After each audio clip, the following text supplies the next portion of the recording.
Assalamualaikum warahmatullahi wabarakatuh. Alhamdulillah, jumpa kembali dengan saya, Ibu Sumiati.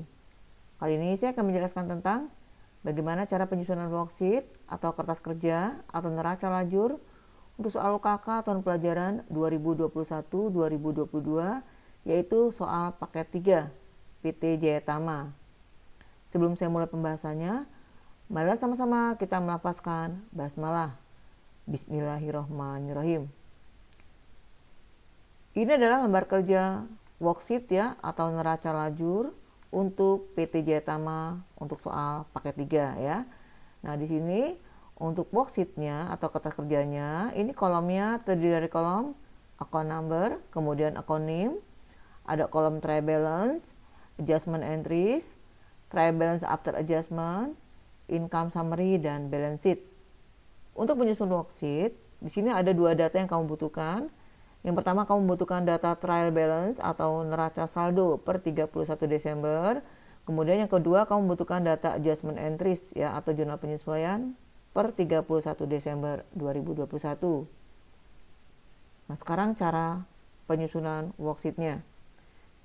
Yang pertama yang harus kamu isi adalah kolom trial balance. Nah, untuk mengisi kolom trial balance ini kamu membutuhkan data dari trial balance atau neraca saldo per 31 Desember 2021 milik PT Jaya Tama ya. Nah, ini adalah data trial balance atau neraca saldo per 31 Desember milik PT Jaya Tama ya.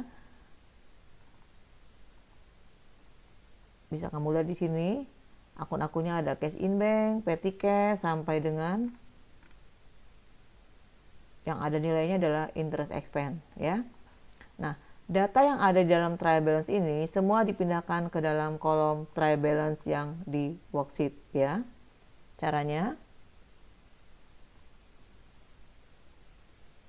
jadi yang pertama kamu memindahkan semua angka yang ada di trial balance ini ya ke dalam kolom trial balance yang ada di worksheet ya. Ini kita copy semua ya. Nilainya kita letakkan di kolom trial balance ini yang di worksheet ya.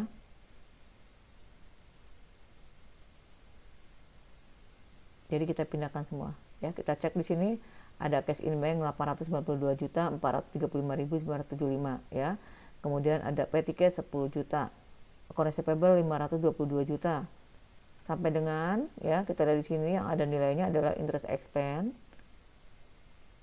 Kita cek di sini yang ada nilainya sampai dengan interest expense. Kemudian kita jumlahkan, jumlahnya harus sama ya, debit kreditnya. Berikutnya setelah kita selesai mengisi kolom trial balance ini, kita mengisi kolom adjustment entries ya. Nah, untuk mengisi adjustment entries ini datanya diambil dari jurnal penyesuaian atau adjustment entries ya. Nah, ini adalah jurnal penyesuaiannya. Jadi cara pengisiannya, kalau kamu lihat di sini yang pertama ada akun cash in bank di debit. Maka nilai cash in bank senilai 1.341.000 ini dipindahkan ke kolom adjustment entries yang ada di worksheet di sebelah debit juga.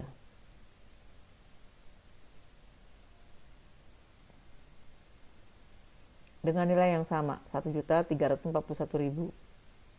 Kemudian yang kedua, kita membutuhkan akun bank cak ya. Nilainya ada senilai 60.700 di sebelah debit. Kita cari akun bank cak ya.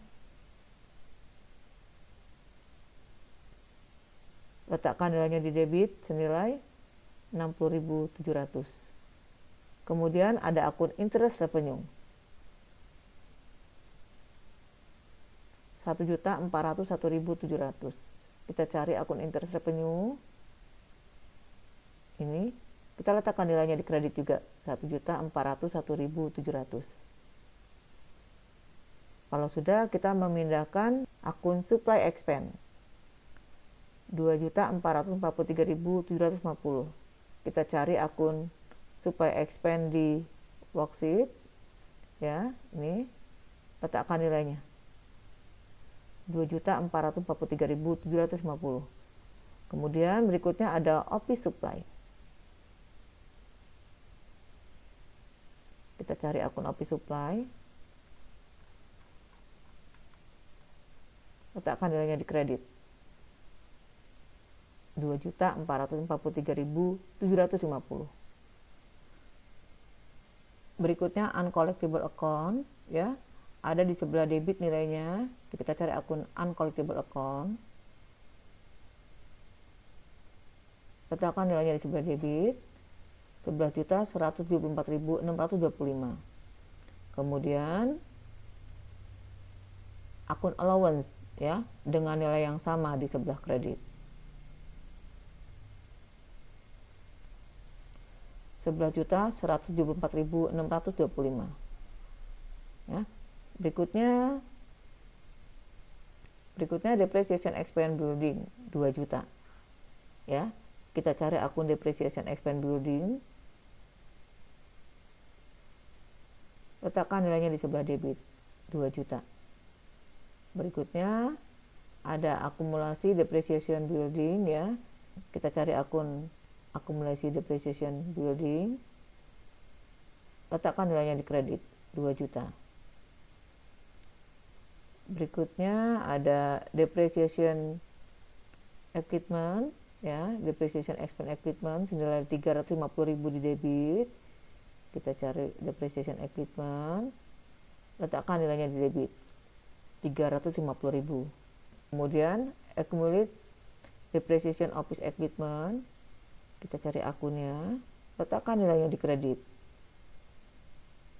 350.000 di kredit. Berikutnya ada depreciation expense vehicle 1.612.500 di sebelah debit. Kita cari akun depreciation vehicle, letakkan nilainya di debit 1.612.500. Kemudian akumulasi depreciation vehicle 1.612.500 di kredit. Ya, kita letakkan di sini nilainya di kredit 1.612.500. Kemudian ada wages and salaries expense, ya, di debit 31.250.000. Kita cari akun wages and salaries expense, letakkan nilainya di debit 31.250.000. Kemudian accrued expense, ya, di sebelah kredit. Ini akun accrued expense, kita letakkan nilainya di kredit 31.250.000. Berikutnya di sini ada dividen di sebelah debit 37.500.000. Kita cari akun dividen, letakkan nilainya di sebelah debit 37.500.000. Kemudian ada income tax payable 3.750.000. Kita cari akun income tax payable, letakkan nilainya di kredit 3.750.000. Kemudian ada dividen payable 33.750.000.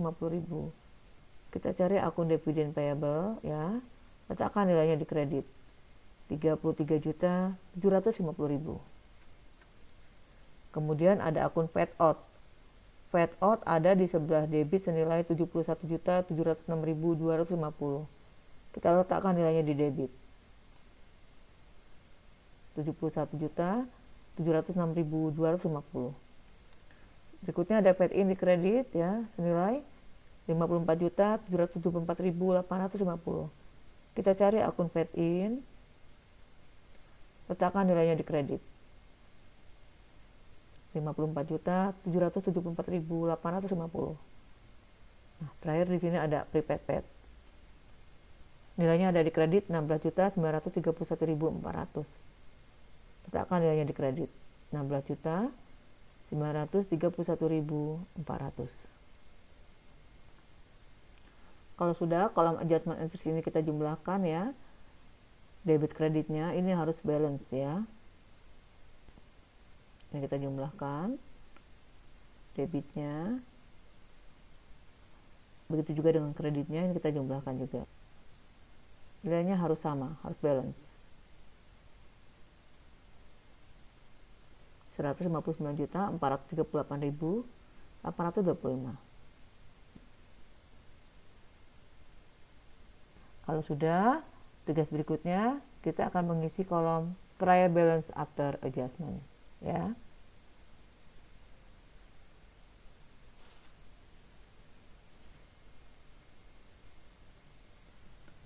Untuk mengisi kolom trial balance after adjustment, ini angkanya kita peroleh dari penjumlahan antara kolom trial balance ditambah dengan kolom adjustment entries, ya. Jadi, kalau misalnya di trial balance ini ada di debit angkanya, kemudian di adjustment entries ada di debit, berarti nanti kita jumlahkan nilainya. Begitu juga kalau misalnya di trial balance ada di kredit dan di adjustment entries juga ada di kredit, berarti juga kita jumlahkan. Sebaliknya, kalau misalnya di trial balance ada di debit, kemudian di adjustment entries ada di kredit, berarti harus kamu kurangi nilainya. Nah, nilainya nanti kamu cari selisihnya. Kalau misalnya selisihnya besaran selisih debit, berarti letakkan angkanya di debit. Ya, begitu juga kalau misalnya di trial balance ada di kredit, kemudian di adjustment entries ada di debit, berarti dikurangi juga. Nah, untuk nilainya dicari selisihnya, kemudian letakkan selisihnya apakah selisih debit atau selisih kredit. Ya. Berikutnya, kalau misalnya angkanya hanya ada di trial balance atau di adjustment entries aja, ya berarti kita pindahkan saja nilainya. Apakah dia di debit atau di kredit. Ya. Untuk lebih jelasnya, sekarang kita langsung ke tutorialnya, ya. Jadi yang pertama untuk akun cash in bank. Cash in bank ini di trial balance ada di sebelah debit. Kemudian di adjustment entries ada di debit. Debit ketemu debit berarti dijumlahkan, ya. Nilainya menjadi 893.776.975. Berikutnya petty cash hanya ada di trial balance, berarti hanya kita pindahkan saja nilainya. Kemudian account receivable juga hanya kita pindahkan saja. Ya. Berikutnya di sini ada allowance. Allowance di trial balance ada di debit, kemudian di adjustment entries ada di kredit. Debit ketemu kredit berarti dikurangi. Kemudian nilainya besaran di kredit, berarti selisihnya ada di kredit, ya. Kita catat selisihnya di kredit. 10.443.125. Kemudian ada receivable kosong, ya.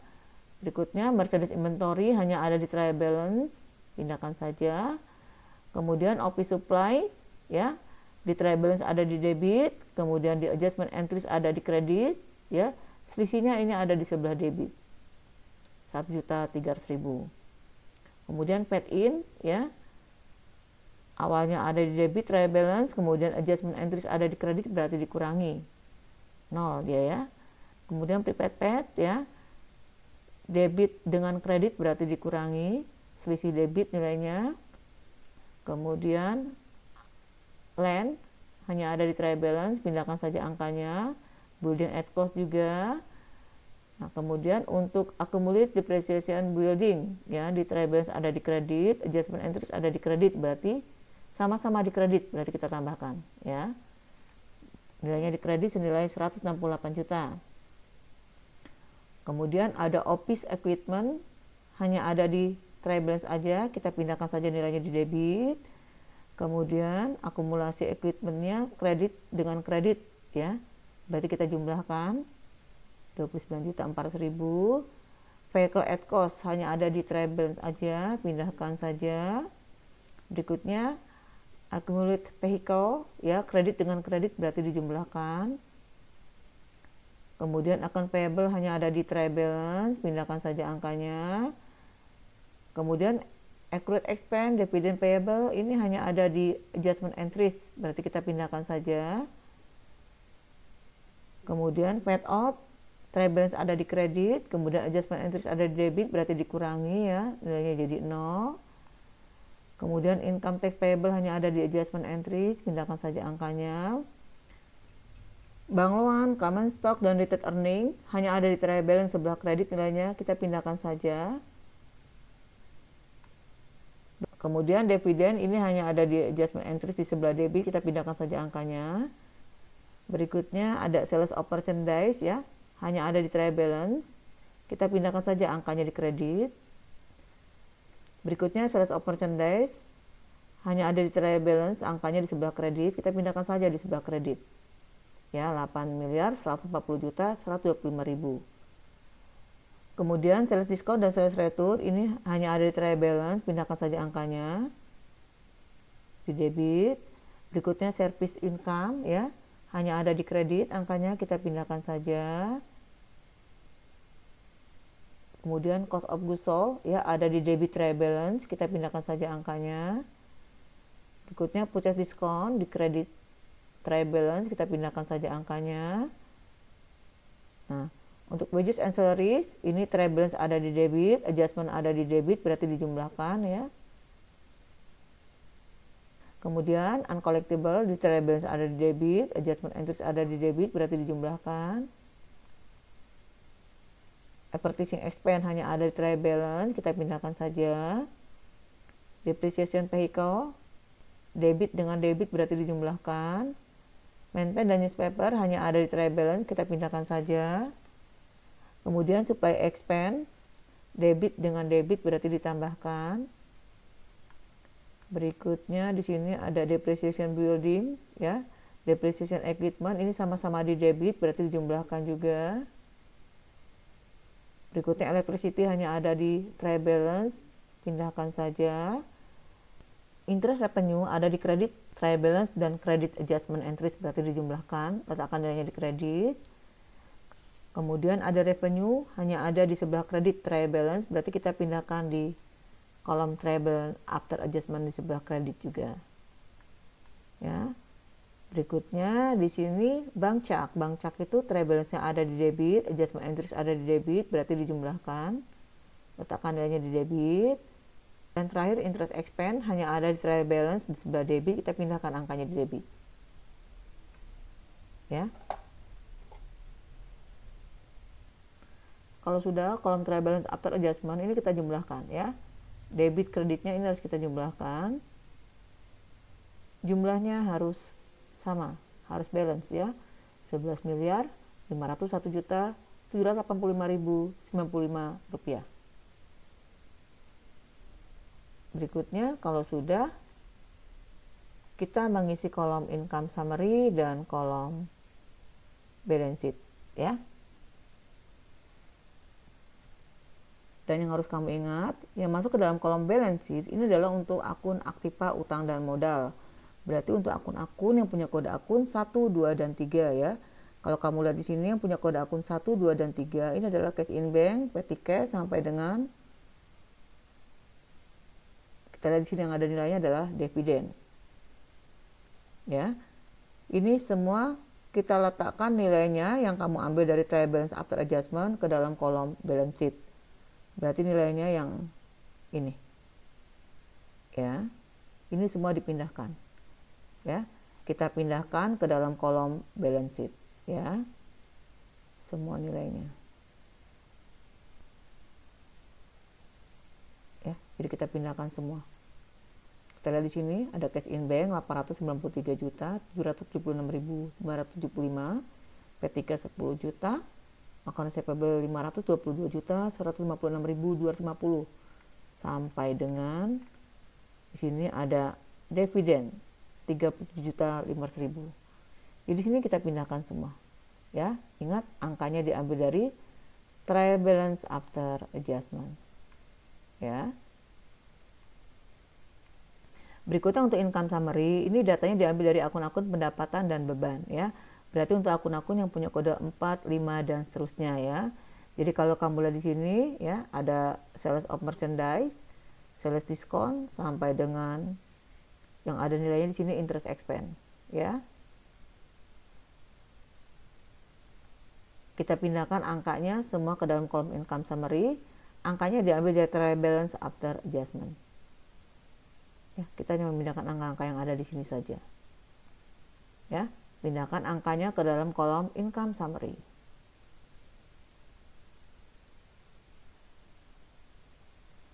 Kita hanya memindahkan saja.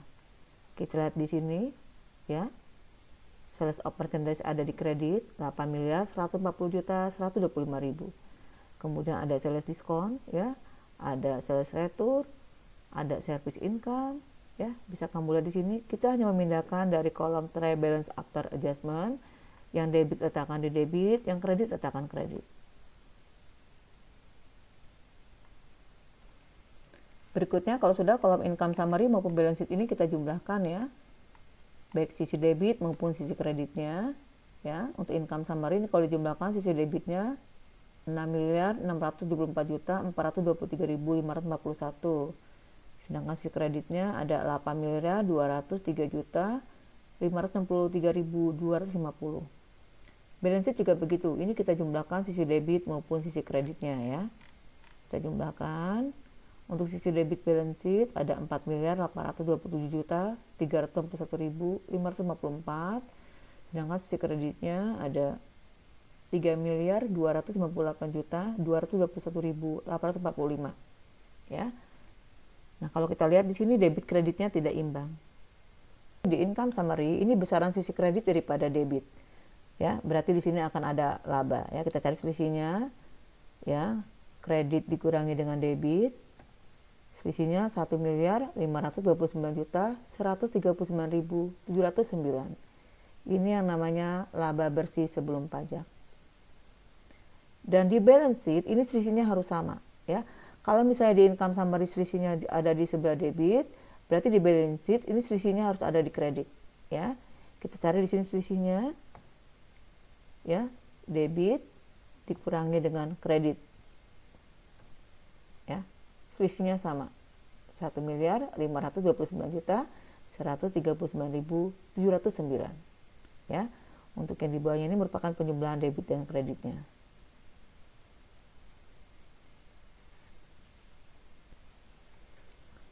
Jadi untuk soal PT Jaya Tama ini, laba bersih sebelum pajaknya ini senilai 1.529.139.709. Nah, kalau kita sudah menemukan laba bersih sebelum pajak ini, baru kita bisa menghitung berapa besarnya pajak penghasilan yang ditanggung oleh PT Jaya Tama ya. Caranya, yang pertama kita menetapkan terlebih dahulu berapa penghasilan kena pajaknya. Nah, penghasilan kena pajaknya ini kita ambil dari laba bersih sebelum pajak. 1.529.139.709. Ya. Kemudian kamu cari nilai penghasilan kena pajak yang mendapatkan fasilitas. Penghasilan kena pajak yang mendapatkan fasilitas itu diperoleh dari 4,8 miliar dibagi dengan omset, kemudian nilainya dikalikan dengan penghasilan kena pajak. Jadi kita hitung di sini ya, dari 4.800.000.000 kita bagi dengan omset, omsetnya itu dari sales of merchandise ya, kita kurangi dengan sales diskon, kemudian kita kurangi dengan sales retur, kemudian ditambah dengan service income ya. Kalau sudah, nanti baru kita kalikan dengan penghasilan kena pajak. Penghasilan kena pajaknya adalah 152 juta penghasilan kena pajak ya. Nilainya menjadi 910.233.460. Kemudian kalau sudah, kita menghitung besarnya PPh yang mendapat fasilitas. PPh yang mendapat fasilitas ini diperoleh dari penghasilan kena pajak yang mendapat fasilitas dikali dengan tarifnya yaitu 22%, kemudian dikali dengan 50% ya. Jadi kita menghitungnya penghasilan kena pajak yang mendapatkan fasilitas kita kalikan dengan tarifnya yaitu 22%, kemudian kita kalikan lagi dengan 50% ya, karena di sini kita mendapatkan fasilitas potongan sebanyak 50% ya. Nilainya menjadi 100.125.681. Berikutnya PPh non fasilitas. PPh non fasilitas ini kita peroleh dari penghasilan kena pajak dikurangi dengan penghasilan kena pajak yang mendapat fasilitas, kemudian hasilnya dikali dengan 22% ya. Jadi ini kita peroleh dari penghasilan kena pajak ya, kita kurangi dengan penghasilan kena pajak yang mendapatkan fasilitas, kemudian hasilnya kita kalikan dengan tarif pajaknya yaitu 22%. Nilainya menjadi 136.159.375. Sehingga total PPh-nya ini diperoleh dari PPh yang mendapat fasilitas ditambah PPh yang non fasilitas ya. 236.285.055. Atau kalau kita bulatkan menjadi 236.285.000. Ya, jadi besarnya pajak yang ditanggung oleh PT Jaya Tama ini adalah 236.285.000. Inilah yang akan dicatat ke dalam jurnal penyesuaian ya. Kita buat di sini income tax expense bertambah di sebelah debit, kemudian income tax payable bertambah di sebelah kredit, nilainya senilai 236.285.000.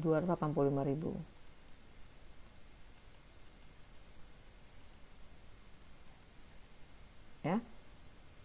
Kalau kita lihat di sini kita punya utang pajak atau income tax payable ya senilai 236.285.000. Sementara kalau kita lihat di neraca saldo ya, PT Jaya Tama ini memiliki prepaid pet senilai 740.906.250. Ya. Berarti di sini bisa mengurangi nilai utang pajak kita. Karena di sini kita punya kelebihan bayar pajak senilai 740 juta, sementara kita punya utang pajak 236 juta. Berarti kan bisa mengurangi utang pajak kita, ya. Maka jurnal yang kita buat income tax payable berkurang di sebelah debit, kemudian prepaid pet juga berkurang di sebelah kredit. Senilai total utang kita. Kenapa senilai total utang kita? Karena kita memiliki prepaid pet lebih besar daripada utang yang kita miliki. Ya. Tapi kalau misalnya nilai prepaid petnya ini lebih kecil daripada nilai utang, berarti yang kita catat adalah sebesar akun prepaid petnya. Ya. Berikutnya kalau sudah, kita memindahkan data dari jurnal penyesuaian ini ke dalam neraca lajur. Tujuannya untuk menghitung besarnya laba setelah pajak, ya. Kita sekarang ke neraca lajur, ke kolom penyesuaian. Adjustment entries ya. Kita ke akun income tax expense.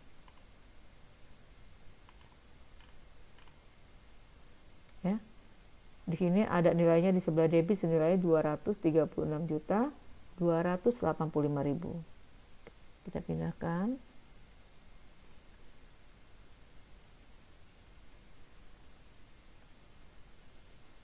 Berikutnya ada income tax payable. Income tax payable, kita cari akun income tax payable. Ya. Ini kita pindahkan juga nilainya 236.285.000. Berhubung sini sudah ada nilai, maka kita jumlahkan.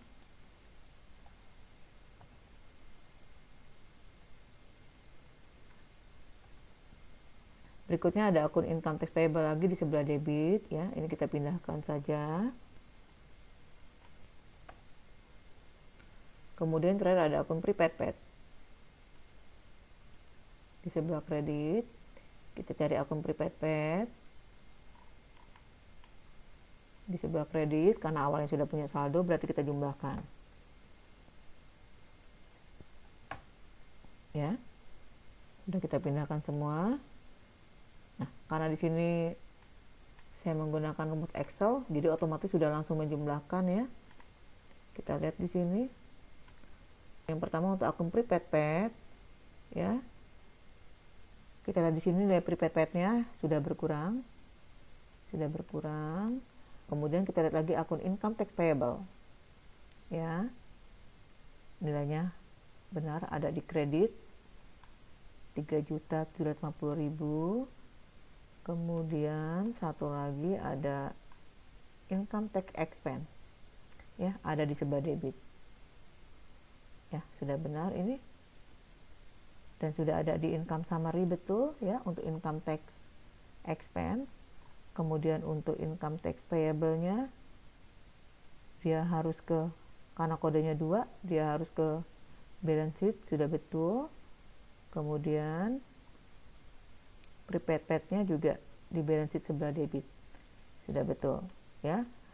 Jadi di sini karena menggunakan rumus Excel, otomatis jumlah maupun labanya sudah berubah ya. Kita lihat di sini. Ya, jumlahnya semua sudah berubah dan sudah imbang semua ya. Kita lihat. Ya, di sini labanya berubah menjadi 1.292.000.000 854.709. Sama ya. Ini namanya berubah menjadi laba bersih setelah pajak.